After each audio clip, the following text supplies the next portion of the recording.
تعالوا من لفة جلاش واحدة نعمل نوعين جلاش حلو وحادق، والاتنين أحلى من بعض، شكلهم بيتكلم عن نفسه، بجد طعمهم خطير جدا. ومفيش أسهل من كده من لفة جلاش واحدة. وعايزة أقول لكم إن هي كانت مهرية جدا. أول حاجة جبت لفة الجلاش بتاعتي واتفاجئت إن هي مهرية بالشكل ده، فرحت قسمتها نصين علشان أعمل نص حلو ونص حادق.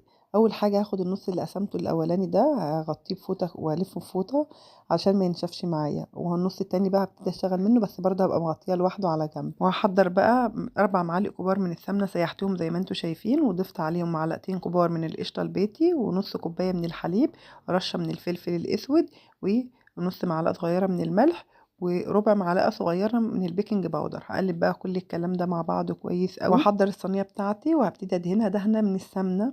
وبعد كده هبتدي اخد الخليط بتاعي بقى، هجيب ورقتين من الجلاش افردهم بالشكل ده. ورقة الجلاش كانت أطول من الصينية، فهبتدي أتني الحرف كده من الناحية دي. وبعد كده هدهن بعد ما أتني كمان، وهجيب الطبقة التانية بقى أعملها عكس الطبقة الأولانية، إن أتني كل مرة من ناحية مختلفة، وهكمل بنفس الطريقة لحد ما أخلص بالظبط نص كمية ورق الجلاش. وهنا عندي اللحمة كنت مفرزناها يا دوب سبتها فكت بس، وبعد كده هبتدي أفردها زي ما انتوا شايفين. وبعد ما أفردها برضو هديها رشة كده من الخليط التوريق اللي أنا عاملاه.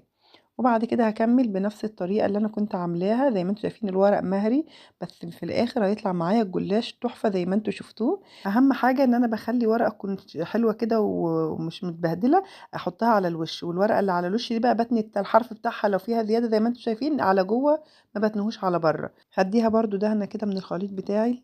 وبعد كده هبتدي بقى ازود على الكمية اللي باقية من الخليط نص كوباية من الحليب، وبيضة واحدة، وكمان رشة فلفل اسود. هقلبهم بقى كويس مع بعض، وبعد كده هنزل بيهم بقى على الجلاش زي ما انتوا شايفين كده بالشكل ده من قبل ما اقطع الجلاش.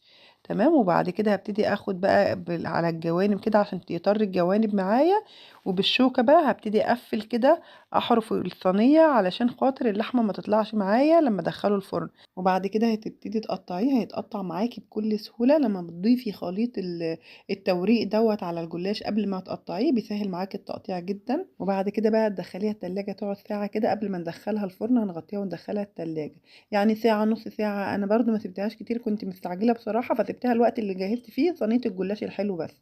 وهبتدي بقى احضر الجلاش الحلو. اول حاجه دهنت الصينيه اللي هشتغل فيها بدهنه من السمنه، وجبت ورقتين من الجلاش زي ما انتم شايفين مهريين خالص. اهم حاجه ان انا الحتت المفتحه معايا اللي هتوقع معايا الحشوات بغطيها كده زي ما انتم شايفين بقطعه تانية من ورق الجلاش برضو اللي كان متبهدل معايا. والحشوه بتاعتي عباره عن كنافه متحمره واي مكسرات موجوده عندي. هبتدي افردها كده زي ما انتم شايفين، وبعد كده هعملها رول كده واخده زي ما هو كده، وهرص في الصينيه بالشكل اللي انتم شايفينه ده. عايزه اقول لكم ان النص التاني من لفه الجلاش كان متبهدل جدا، اللي هو اللي انتم شايفينه ده، بس انا عملته ما بانش عليه اي حاجه. ضفت زي ما انتم شايفين برضو الحشوه بتاعتي ولفيت رول كده، كل الكميه عملتها بنفس الطريقه. وكنت محضره معايا 3 معالق كبار من السمنه سيحتهم، وضفت عليهم كمان معلقتين من الزيت، ودهنت بيهم الجلاش زي ما انتم شايفين كده بكل الكميه من السمنه بتاعتي. تمام. وبعد كده بقى هنقطع الجلاش. انا قطعته قطعتين اتنين، لكن انت ممكن تقسمي بالنص كده، وبعد كده تعملي كل نص 3 قطع، هيبقى معاكي قطع صغيره جدا، وهيبقى احلى من التقطيع اللي انا قطعتها كمان.